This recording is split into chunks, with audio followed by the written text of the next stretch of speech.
आज मैं आप सभी को 10th क्लास का मैथ पढ़ाऊंगी, जिसमें आप सभी को पढ़ना है फर्स्ट चैप्टर 10th क्लास में मैथ के बुक में वास्तविक संख्या। क्या? वास्तविक संख्या, जिसे इंग्लिश में बोलते हैं क्या? Real number. Real number. वास्तविक संख्या दो प्रकार के हैं, परिमेय संख्या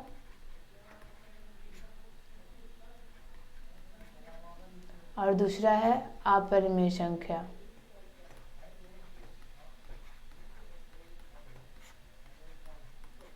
परिमेय संख्या, परिमेय संख्या को रेशनल नंबर और अपरिमेय संख्या को इरेशनल नंबर। तो सबसे पहले जानते हैं परिमेय संख्या किसे कहते हैं। तो जिसका दशमलव प्रसार, क्या? जिसका दशमलव प्रसार शांत तथा अशांत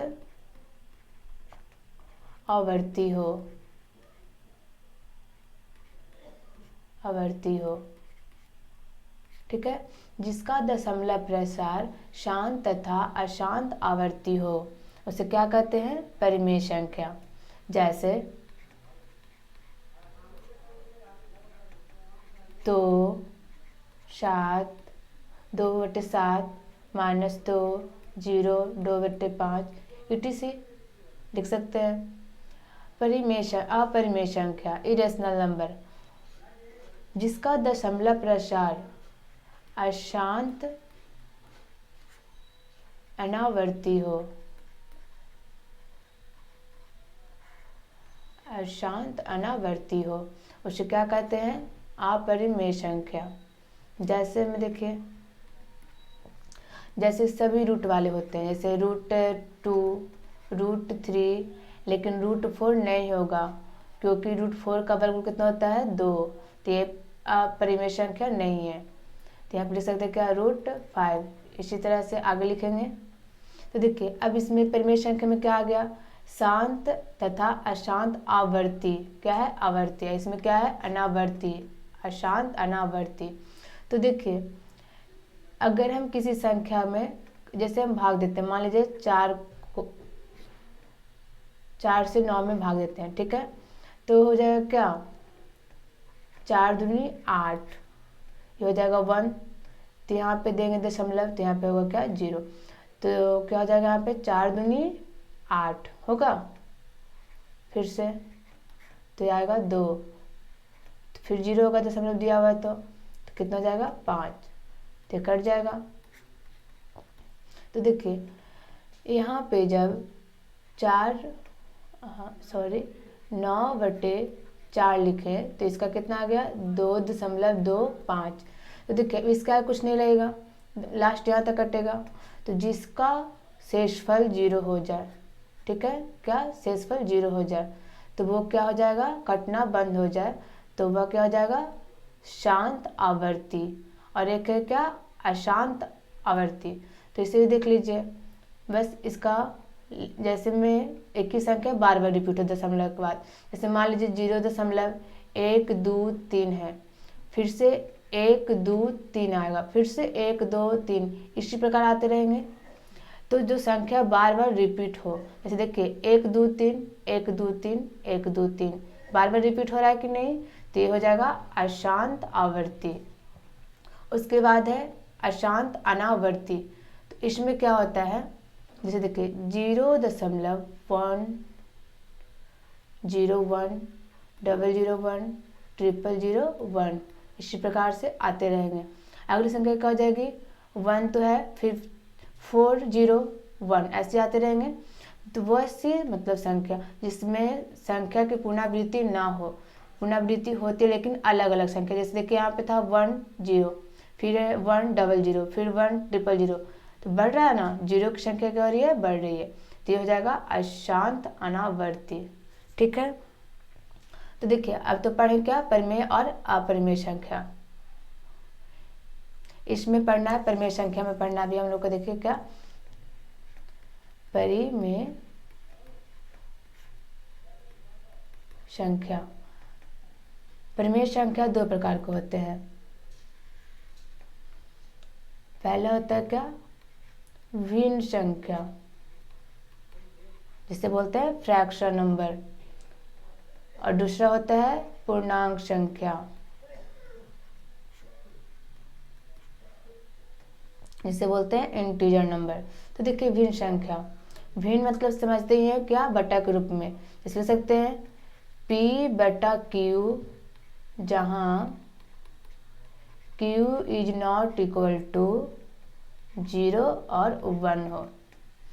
वैसी संख्या जो बटा के रूप में हो या P बटा Q के रूप में हो, लेकिन वह क्या हो, Q is not equal to 0 या 1 हो। ठीक है, जैसे में देखिए, जैसे 1/2 लिख सकते हैं, 3/4 लिख सकते हैं। तो देखिए यहाँ पे Q is not equal to 0 या 1, ना तो Q बराबर 1 होगा, ना तो Q बराबर 0 होना चाहिए। वह क्या होता संख्या, भिन्न संख्या कहलाती है। अगला है पूर्णांक संख्या, इंटीजर नंबर। देखिए पूर्णांक संख्या में क्या होता है, इसको लिख सकते हैं P बटा Q, क्योंकि हम लोग जानते हैं डिफिनेशन सब बोलते हैं ना, वैसे परिमेय संख्या किससे कहते हैं, जो P बटा Q के रूप में हो, क्या कहते हैं, परिमेय संख्या। इसलिए परिमेय संख्या में दो संख्या, भिन्न संख्या और पूर्णांक संख्या, इसलिए इसे पूर्णांक संख्या क्या बोल सकते हैं, P बटा Q के रूप में हो, जहाँ Q बराबर क्या हो, 1 हो। जैसे लिख सकते हैं -3/1, बटा में 1 हो सकता है कि नहीं, रहता है कि नहीं, कि अगर लिखते हैं -2 तो इसका मतलब बटा में नीचे 1 छिपा हुआ है, तो बटा में हमेशा 1 होना चाहिए। ठीक है, Q का मान कितना होना चाहिए, 1। तो हो जाएगा क्या, वह पूर्णांक संख्या, 0, 1, 2 etc। ठीक है, अब इसमें देखिए पढ़ना है पूर्णांक संख्या, भी हम लोग को जानना है। देखिए पूर्णांक संख्या 3 प्रकार के होते हैं।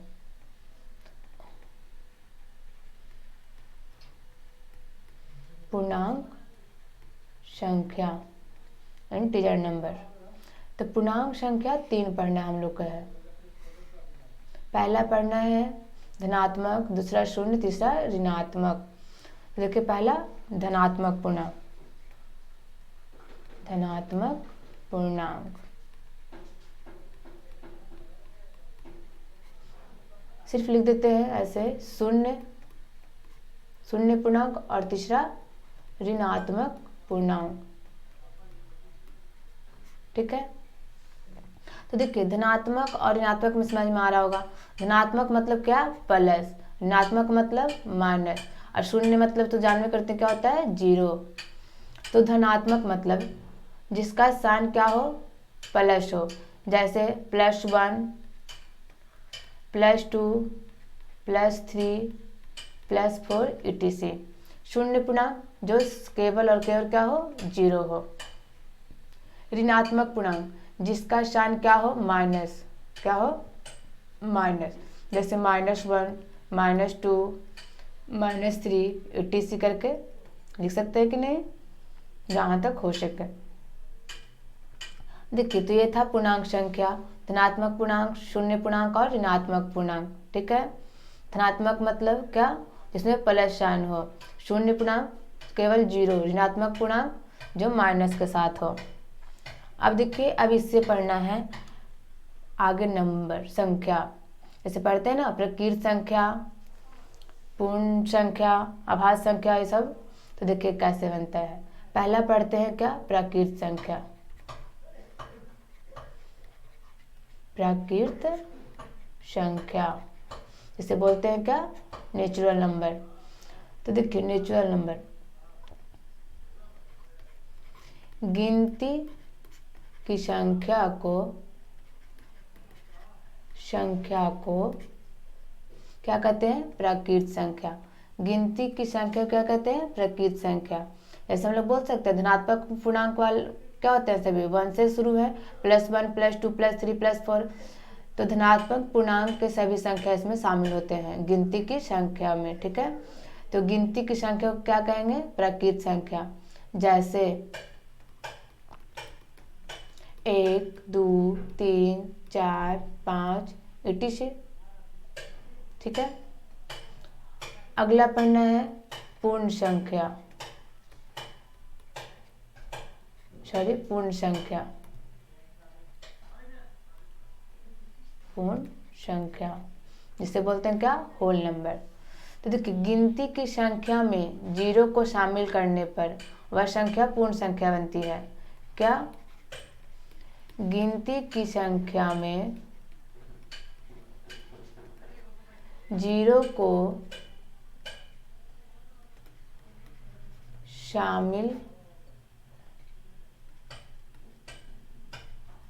करने पर वह संख्या क्या कहलाती है, पूर्ण संख्या कहलाती है, पूर्ण संख्या कहलाती है। ठीक है, गिनती की संख्या को क्या कहते हैं, नेचुरल नंबर, प्रकृत संख्या। और गिनती की संख्या में जब 0 शामिल हो जाता है तो वो क्या बन जाता है, पूर्ण संख्या। जैसे पहले क्या होगा, 0, पूर्ण संख्या 0 से शुरू होते हैं, जैसे 0, 1, 2, 3, 4 etc। ठीक है, ये सभी क्या हो जाएंगे, पूर्ण संख्या।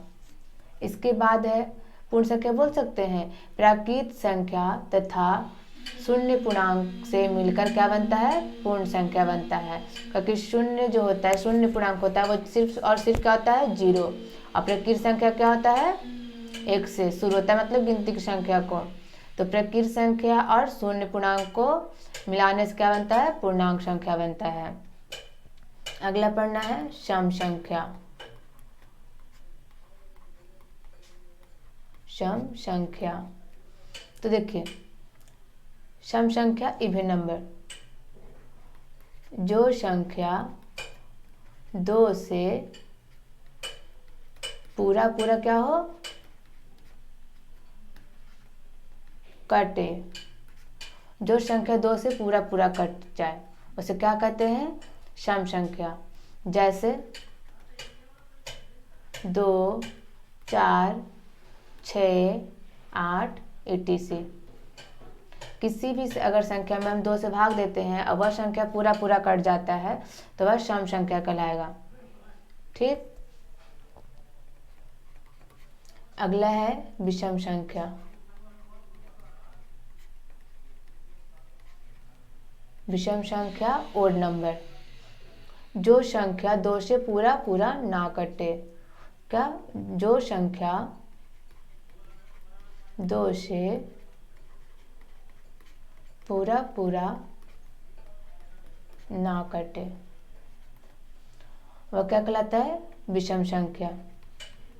जैसे 3, 5, 7, 9 etc।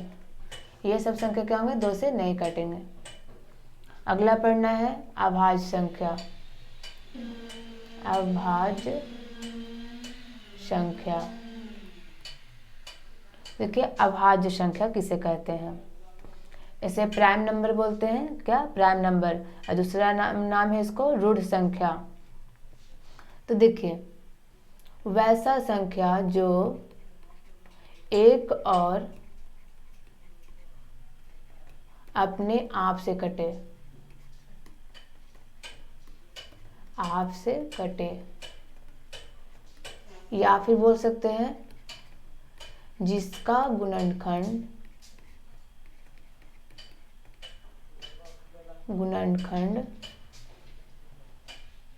सिर्फ 2 हो। गुणनखंड की संख्या, ठीक है, गुणनखंड की संख्या कितना हो, 2 हो। जैसे हम देख के लिख सकते हैं 2, 3, 5, 7 etc। देखिए अब बोलेगा आगे 9 नहीं होगा तो 9 मतलब 9। ठीक, तो ये होगा नहीं, क्योंकि देखिए 2 का गुणनखंड निकालते हैं तो 1 और अपने आप से कटेगा, 3 का करेंगे तो 1 और 3 होगा, लेकिन 9 का करते हैं तो कितना होता है, 1 फिर 3 और फिर 9, मतलब ये तीन संख्या से कट रहा है, 1 से, 3 से और 9 से। हम अभी लिखवाए, बोले क्या, 1 और अपने आप से कटे, वह क्या होता है, अभाज्य संख्या। और जिसका गुणनखंड की संख्या सिर्फ कितना हो, 2 हो। ठीक, तो उसे कहते हैं अभाज्य संख्या, प्राइम नंबर। नेक्स्ट पढ़ना है क्या, अभाज्य संख्या,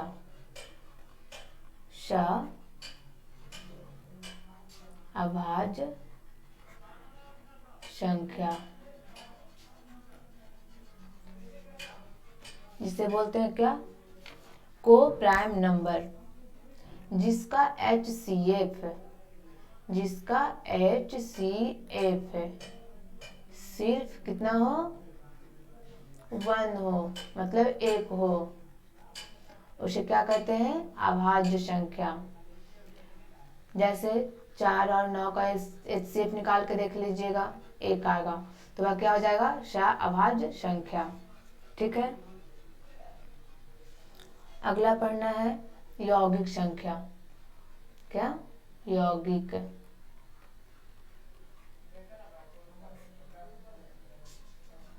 यौगिक संख्या, तो वैसा संख्या जो, या फिर बोल सकते वैसे संख्या जिसका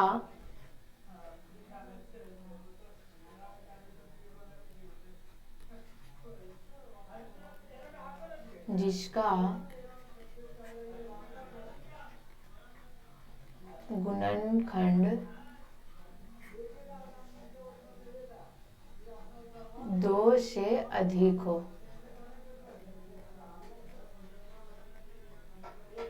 2 से क्या हो, अधिक हो। वैसी संख्या जिसका गुणनखंड 2 से अधिक हो से क्या कहते हैं, यौगिक संख्या। जैसे देखिए अभाज्य संख्या में दिखाया था ना, 9 का देखे तो कितना हुआ था, 3 हुआ था। जैसे 1, 3 और 9 से, 9 किससे कट रहा है, 1 से कट रहा है, 3 से कट रहा है और 9 से भी कट रहा है, तो इसका देखिए गुणनखंड कितना हो गया, 3, 1 2 3, 2 से अधिक है कि नहीं, देखिए 2 से बोले 2 से क्या होना चाहिए, अधिक होना चाहिए। तो यह जो 9 जो होगा क्या होगा, यौगिक संख्या। जैसे देखिए 4 का निकालते हैं तो क्या होता है, 1 2 और 4, मतलब 1 2 और 4, इसका भी 3 गुणनखंड निकल के आ रहा है कि नहीं, तो ये सब क्या हो जाएंगे, यौगिक संख्या। कोई दिक्कत नहीं। देखिए आगे हम लोग जानते हैं, इसमें पढ़ना है नेक्स्ट पॉइंट, यूक्लिड विभाजन प्रमेय का।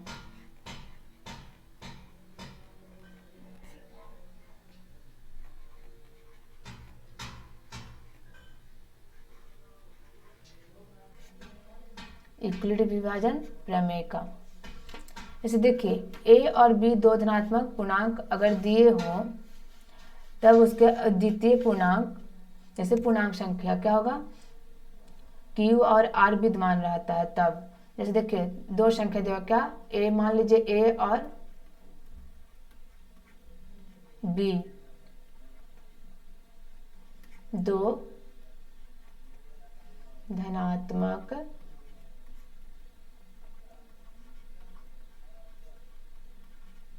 पूर्णांक दिए हो,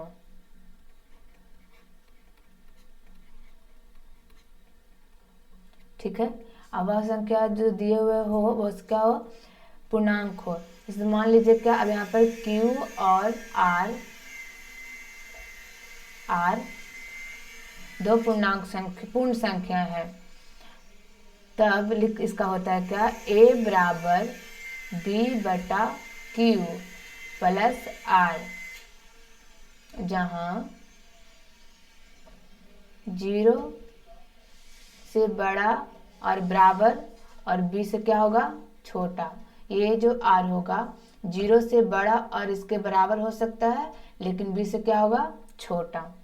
ठीक है, क्या यूक्लिड विभाजन प्रमेय में है, a और b दो धनात्मक पूर्णांक दिए रहने पर अगर इसका अद्वितीय पूर्णांक, जैसे पूर्ण संख्या q और r विद्यमान हो, तो a बराबर b इंटू क्यू, मतलब गुणज को बोल सकते हैं बी क्यू प्लस r, जहां r क्या हो, 0 से बड़ा या बराबर, लेकिन b से क्या हो, छोटा। ठीक है, इसी पे हम लोग यूक्लिड विभाजन प्रमेय का से हम लोग मैथाक बनाते हैं। देखिए इसके बाद पढ़ना है इसमें यूक्लिड विभाजन एल्गोरिथम, यूक्लिड विभाजन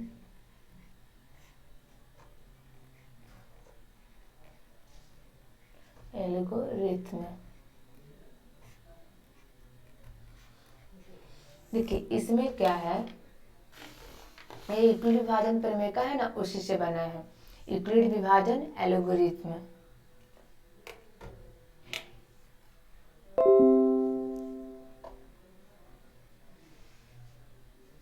देखिए यूक्लिड विभाजन एल्गोरिथ्म, दो धनात्मक संख्याओं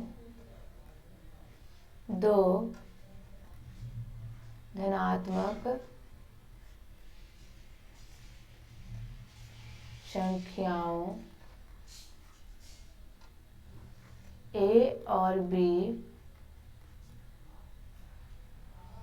जहाँ क्या होना चाहिए, ए इज ग्रेटर देन बी, के HCF ज्ञात करने के लिए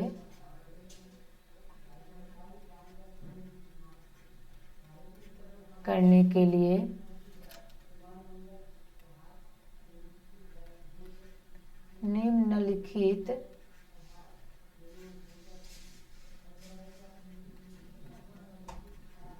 चरण की आवश्यकता होती है।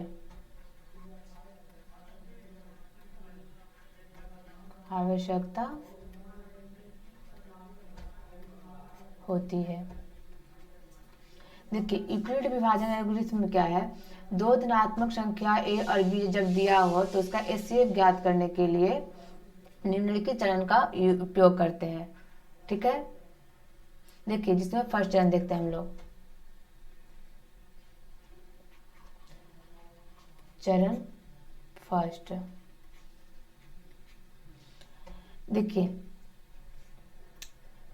पहले तो देखते हैं क्या भाज्य भाजक और ये सब जानते हैं। देखिए जैसे उसमें पढ़ना था यूक्लिड विभाजन प्रमेय में, जैसे देखिए पहले वही सीख लीजिए, उसके बाद देख लेते हैं चरण फर्स्ट। ठीक है, तो देखिए मान लीजिए कि B है, A और Q, जब B से A में भाग देंगे तो कुछ मान लो शेषफल हमारा क्या आ गया, R। ठीक है, तो ये हमारा होता है क्या, भाजक, ये होता है भागफल, ये होता है शेषफल, ये होता है भाजक, सॉरी भाज्य, गलती हो गया, ये होता है भाजक, ये होता है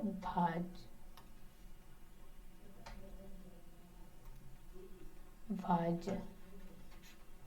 ठीक है, ये होता है भाजक, भाज्य, भागफल और शेषफल।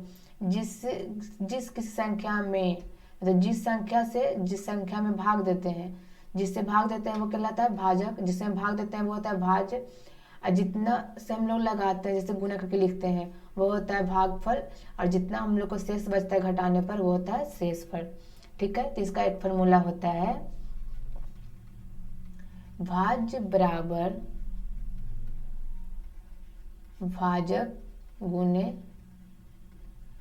भागफल प्लस शेषफल।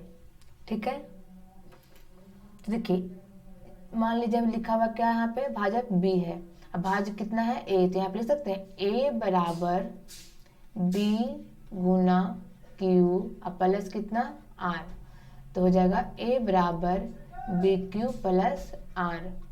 यह था ना यूक्लिड विभाजन प्रमेय में। ठीक है, तो इसी का देखिए यूज करते हैं इसमें। फिर से थोड़ा देख लीजिए क्या था, पहले बता रहे थे यूक्लिड विभाजन एल्गोरिथ्म में।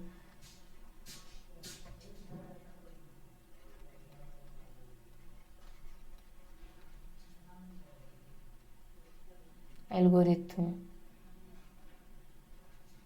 ठीक, देखिए इसमें पढ़ते हैं, पहला चरण हम लोग पढ़ना है चरण फर्स्ट, ये चरण फर्स्ट नहीं है। ठीक है, देखिए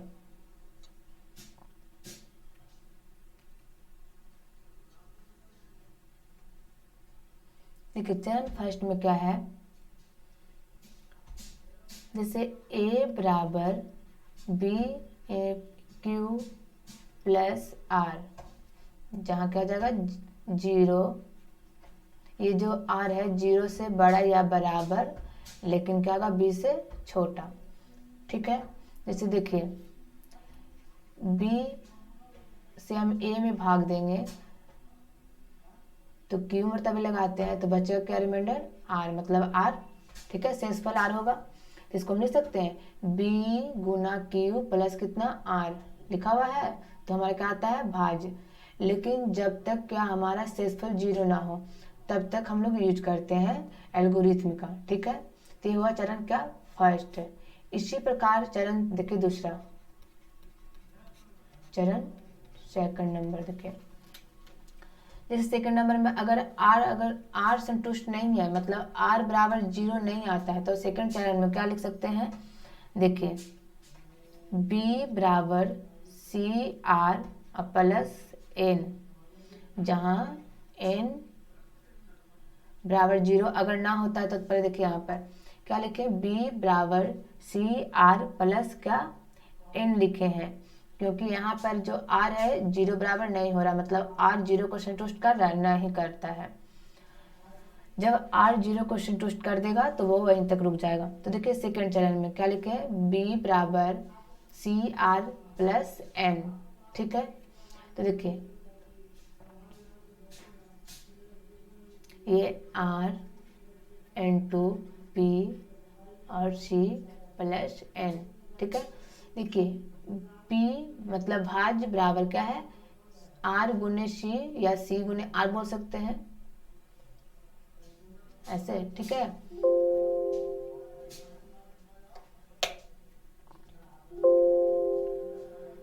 c गुने r प्लस n है, तो n हमारा क्या हो जाएगा शेषफल।